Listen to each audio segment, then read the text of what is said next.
Welcome back. जिसे थोड़ी भी इंग्लिश नहीं आती है, जरा भी नहीं आता है, वे ये वीडियो जरूर देखें। इंग्लिश सीखने से पहले हमें अक्षरों का ज्ञान होना चाहिए, जिसे इंग्लिश में हम लेटर्स कहते हैं और शब्द को वर्ड कहते हैं। इंग्लिश का सबसे छोटा पार्ट होता है लेटर। लेटर इंग्लिश का छोटा पार्ट होता है।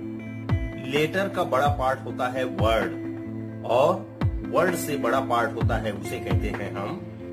तो लेटर इंग्लिश का सबसे छोटा पार्ट होता है, उससे बड़ा पार्ट होता है वर्ड, और वर्ड से बड़ा पार्ट होता है उसे हम कहते हैं sentence.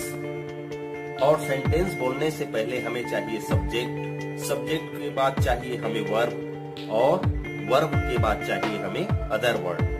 And English alphabet has 26 letters and English alphabet has 26 letters means अंग्रेजी में 26 अक्षर होते हैं। A, B, C, D, E, F, G, H, I, J, K, L, M, N, O, P, Q, R, S, T, U, V, W, X, Y, Z. English alphabet has 26 letters. इन सभी को हम अंग्रेजी वर्णमाला कहते हैं। यहां पर A, B, C, D इसे हम लेटर कहेंगे।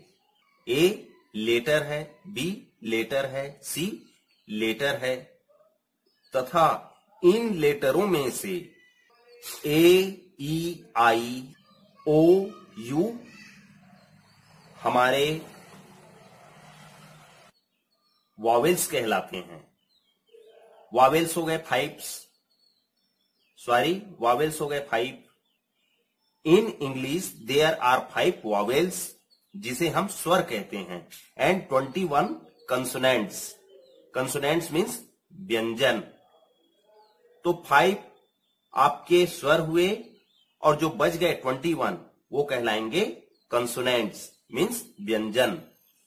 अब नेक्स्ट है वर्ड।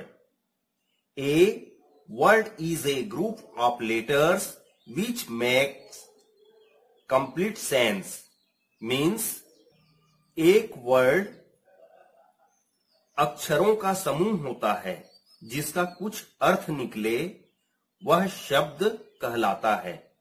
जैसे हमने लिखा गुड, गुड मीन्स अच्छा, मीन्स इस शब्द का, इस वर्ड का हमें मीनिंग निकल रहा है। अब हमने लिखा OODG, इसका कोई मीनिंग नहीं है, इसका कोई सेंस नहीं निकल रहा है, कोई अर्थ नहीं निकल रहा है। नेक्स्ट हमने लिखा सन, सन मीन्स सूर्य।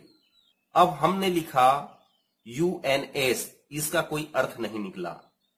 मीन्स एक वर्ड लेटरों का समूह होता है जिसका कुछ अर्थ निकले, उसे हम शब्द कहते हैं।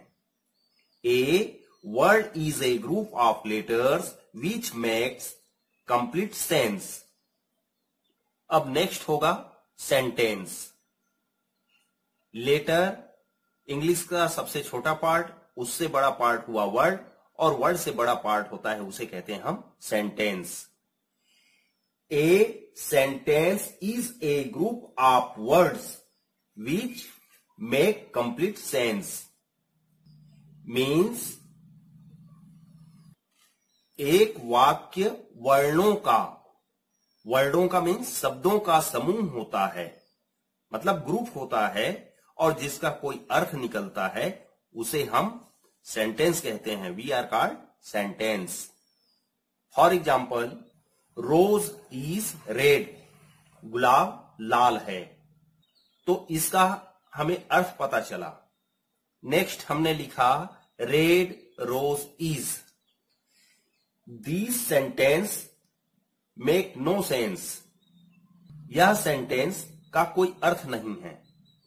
और सेंटेंस बोलने के लिए हमें आना चाहिए सब्जेक्ट, हमें सब्जेक्ट ढूंढना पड़ेगा। तो हमें क्या चाहिए? सब्जेक्ट चाहिए, और चाहिए प्रेडिकेट्स। प्रेडिकेट्स में वर्ब चाहिए, ऑब्जेक्ट चाहिए और कंप्लीमेंट चाहिए। सब्जेक्ट, सब मीन्स समबडी और जेक्ट मीन्स डूअर। डूअर मीन्स काम करने वाला, जो काम करता हो उसे कहते हैं हम सब्जेक्ट।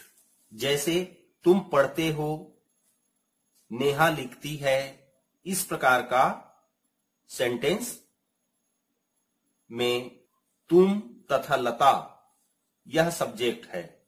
जो काम करता है, डूअर है, उसे हम कहते हैं सब्जेक्ट। और सब्जेक्ट डूअर होगा और लिविंग होगा, जीवित होगा, और इसे हम कहते हैं टेंस। फॉर एग्जाम्पल, राम आम खाता है, राम इट्स मैंगो। राम एक मनुष्य है जो आम खाने का काम कर रहा है। राम जीवित है, जीवित प्राणी है और आम खाने का काम कर रहा है। तो सब्जेक्ट हुआ राम, जो कि आम खाने का काम कर रहा है। सब्जेक्ट नॉन डूअर भी हो सकता है और नॉन लिविंग हो सकता है। नॉन डूअर हो सकता है, नॉन लिविंग भी हो सकता है। इसे हम कहते हैं वॉइस। फॉर एग्जाम्पल, आम खाया जाता है, a mango is eaten. Eaten verb का थर्ड फॉर्म है। इस सेंटेंस में सब्जेक्ट है आम। आम नॉन लिविंग है, नॉन डूअर है। जब सब्जेक्ट नॉन लिविंग हो, नॉन डूअर हो, तो यह कहलाता है passive voice. Auxiliary verb means helping verb में वर्ब का हम थर्ड फॉर्म लगाते हैं। जैसे यहां पर के एग्जांपल में देखिए, ईटेन वर्ब का थर्ड फॉर्म है। लेकिन आप इतना जरूर याद रखिए, सब्जेक्ट एक वर्ड का भी हो सकता है और एक से ज्यादा वर्ड का भी हो सकता है। मतलब सेंटेंस में सब्जेक्ट होता है, वर्ब होता है और अदर वर्ड होता है। अब आपका आया verb. V1, V2, V3, V4 तथा V5। V1 हुआ ईट। V1 होगा आपका प्रेजेंट और प्लूरल होगा। ईट का सेकेंड फॉर्म होता है एट। जहां V2 दिखा, मतलब आप समझ जाइए यह पास्ट है। और ईट का थर्ड फॉर्म होता है ईटेन। ये होगा आपका परफेक्ट। जहां V3 नजर आए वह आपका परफेक्ट होगा। और ईट का ING फॉर्म होता है, उसे बोलते हैं V4, मतलब वर्ब का फोर्थ फॉर्म। यह होगा कंटिन्यूअस। और ईट का फिफ्थ फॉर्म होगा, उसे हम कहते हैं प्रेजेंट। यह भी प्रेजेंट होगा और यह सिंगुलर होगा, जिसे हम फिफ्थ फॉर्म कहते हैं। वर्ब का फर्स्ट फॉर्म तथा वर्ब का फिफ्थ फॉर्म प्रेजेंट होता है। वर्ब का फर्स्ट फॉर्म तथा वर्ब का फिफ्थ फॉर्म प्रेजेंट में होता है। वर्ब का फर्स्ट फॉर्म प्लूरल होता है और वर्ब का फिफ्थ फॉर्म जो है सिंगुलर होता है। ईट, एट, ईटेन, ईटिंग, इट्स, ये आपका रेगुलर वर्ब कहलाता है। Cut, cut, cut, cutting, cuts, इसको इनरेगुलर वर्ब कहते हैं। वर्ब दो प्रकार के होते हैं, एक रेगुलर वर्ब और second irregular verb. Thank you for watching this video.